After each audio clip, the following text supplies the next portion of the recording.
Why 90% of Brits are losing money without knowing it. Right now, as you're watching this, money is disappearing from your life. Not because someone's nicking it. Not because of some elaborate scam. But because of 8 completely legal, completely invisible money leaks that most people in this country have absolutely no idea about. And by the end of this video, you'll know exactly where your money's going, and more importantly, how to stop it. So let's get into it.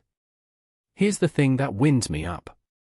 We're a nation that will drive to 3 different petrol stations to save 2 pence a litre. We'll spend 20 minutes in Tesco comparing the price per 100 grams on 2 packs of pasta. But meanwhile, we're hemorrhaging hundreds, sometimes thousands of pounds a year on stuff we're not even paying attention to. And the companies taking that money? They're absolutely banking on us not noticing. Literally banking on it, in some cases. So let me walk you through the biggest money leaks affecting ordinary people in the UK right now. And I genuinely think at least 3 or 4 of these will apply to you. No judgment. They applied to me too, until I actually sat down and worked it all out. Number 1. The savings account you opened and forgot about. Let's start with the big one. If you've got money sitting in a high street savings account that you opened more than a year or 2 ago, there is a very strong chance you're earning almost nothing on it. I'm talking 0.5%, maybe even less.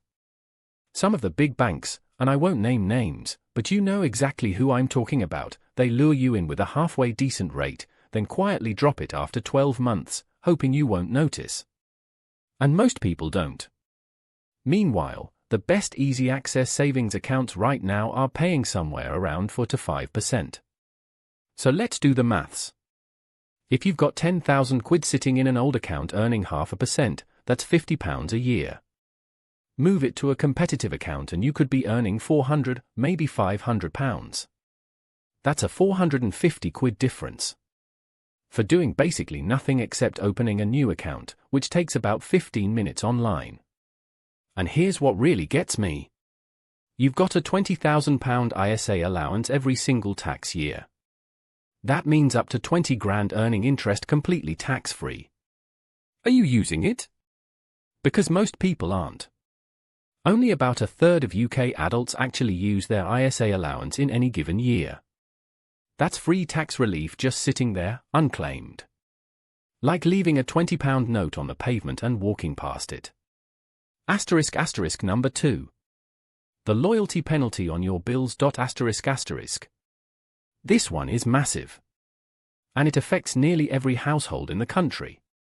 Your broadband, your mobile phone, your home insurance, your car insurance, if you've been with the same provider for more than a year or 2 without renegotiating, you are almost certainly paying more than a new customer would. The FCA actually did a big study on this. They found that loyal customers were paying on average around £1.2 billion more across financial services alone. Billion. With a B.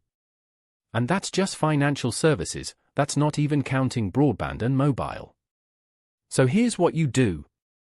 Set a reminder in your phone 1 month before every single renewal date. When that reminder goes off, go to a comparison site, get quotes, and either switch or ring your current provider and tell them you're thinking of leaving. 9 times out of 10, they'll suddenly find you a much better deal. Funny how that works, isn't it? I saved over £300 last year just by making for phone calls.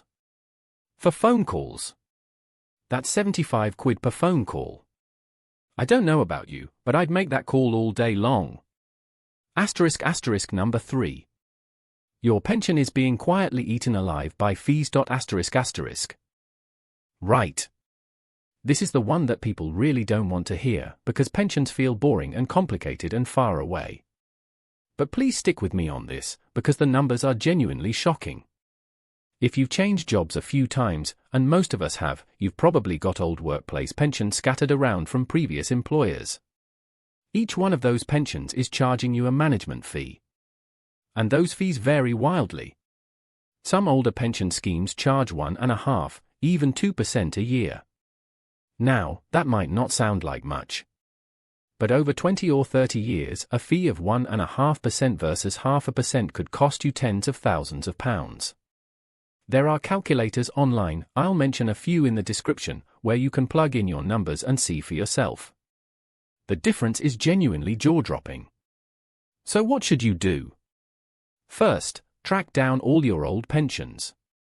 The government's pension tracing service is free and it's there for exactly this reason. Second, look at the fees each one is charging. And third, consider consolidating them into one low-cost pension, a SIPP, for example, where you can keep everything in one place and actually see what you've got. Just make sure you check you're not giving up any valuable guarantees before you transfer. That's really important. *** number 4. Subscriptions you've completely forgotten about. ***. Be honest. When was the last time you actually went through your bank statement line by line? Because I bet good money there's at least one subscription on there that you forgot you signed up for. Maybe it's a free trial that rolled into a paid plan. Maybe it's that gym membership you haven't used since February. Maybe it's 3 different streaming services and you only actually watch one of them. The average UK household spends around £60 a month on subscriptions. Some estimates put it higher. And research from Barclays found that Brits waste around £250 a year on subscriptions they don't actually use. That's not money you're spending. That's money you're wasting. There's a difference. Here's my challenge to you. Tonight, not tomorrow, tonight, open your banking app, go through your direct debits and recurring payments, and cancel anything you haven't used in the last month. You'll probably save yourself 20, 30, maybe 50 quid a month. And you won't miss any of it. *** number 5. You might be on the wrong council tax ban. ***. This is a weird one that almost nobody talks about. But roughly 400,000 properties in England and Scotland are thought to be in the wrong council tax band. And if yours is one of them, if you're in a band that's too high, you could be overpaying by hundreds of pounds every single year. And you can claim back overpayments going back years. Now, council tax bands in England are based on what your property was worth back in 1991. 1991. That's over 30 years ago. A lot has changed since then. So it's definitely worth checking. You can look at what band your neighbours are in on the Valuation Office Agency website. If similar properties on your street are in a lower band, you might have grounds to challenge yours. It's free to do. The worst that can happen is they say no. Although, and I should mention this, there is a small risk they could actually move you up a band, so do your research first. *** number 6. Your mortgage is costing you more than it should. ***. If you're a homeowner and your fixed-rate mortgage deal has ended, you've probably been moved onto your lender's standard variable rate. The SVR. And the SVR is almost always significantly higher than what you'd pay on a new fixed or tracker deal. We're talking potentially hundreds of pounds more every single month. Hundreds. And yet millions of homeowners in the UK are sitting on their lender's SVR right now, paying way more than they need to, simply because they haven't got around to remortgaging. Yes, remortgaging takes a bit of effort. Yes, there might be arrangement fees. But when you're saving 2, 3, 400 quid a month, it's a no-brainer.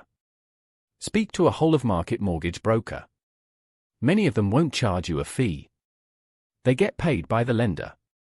And they can do a lot of the legwork for you. *** number 7. You're not claiming the tax relief you're entitled to. This is free money from HMRC that millions of people just leave on the table. If you've worked from home at any point, even one day a week, you might be eligible for tax relief on household expenses. If you wear a uniform or protective clothing for work and you have to wash it yourself, there's tax relief for that. If you're a member of a professional body or trade union and you pay a subscription, there's tax relief for that too. If you're a higher-rate taxpayer making pension contributions, you might not be getting all the tax relief you're due. The marriage allowance is another one. If you're married or in a civil partnership and one of you earns less than the personal allowance, that's £12,570, you can transfer part of that allowance to the other person and save up to £252 a year. And you can backdate it up to 4 years. That's potentially over £1,000. None of this is complicated. Most of it you can do on the HMRC website in about 10 minutes. But most people simply don't know it exists. Number 8. Inflation is the invisible thief. And finally, the big one that underpins everything else. If your money is sitting in cash and it's not earning at least as much as the rate of inflation, you are getting poorer in real terms every single day. Your money is buying less and less. £100 today will not buy you £100 worth of stuff next year. That's just how inflation works. Now, I'm not saying you should throw all your cash into the stock market. You absolutely need an emergency fund in easy access savings. 3 to 6 months expenses is the usual recommendation. But beyond that? Money that you don't need for 5, 10, 15 years or more. That money should almost certainly be working harder. Whether that's in a stocks and shares ISA, your pension, or some other investment vehicle, the point is, leaving large sums of money in cash for decades is one of the most expensive financial mistakes you can make. And hardly anyone thinks of it as a mistake because the balance in your account stays the same. The number doesn't go down. But what that number can buy, that goes down every single year. So, let's add this all up. Better savings account, potentially a few £100 a year. Switching your bills, another few hundred. Sorting your pension fees, potentially tens of thousands over your lifetime. Cancelling unused subscriptions, 200, maybe 300 a year. Checking your council tax band, could be hundreds. Remortgaging off the SVR, could save you thousands a year. Claiming your tax relief, another couple of hundred at least. And actually investing your long-term money properly instead of letting inflation chip away at it, honestly, that one alone could be worth a fortune over a lifetime. We're not talking about penny pinching here. We're not talking about giving up your morning coffee or never going on holiday. We're talking about systemic, structural money leaks that are draining your wealth without you even feeling it. And the companies and institutions on the other end? They're making billions from your inertia. The good news is, every single one of these is fixable. Most of them you can sort in an afternoon. Some of them in 10 minutes. And once you've plugged these leaks, that money stays in your pocket month after month, year after year, for the rest of your life. So here's what I want you to do. Pick one thing from this list, just one, and sort it out this week. Then come back and pick another one next week. Leave me a comment and tell me which one you're tackling first.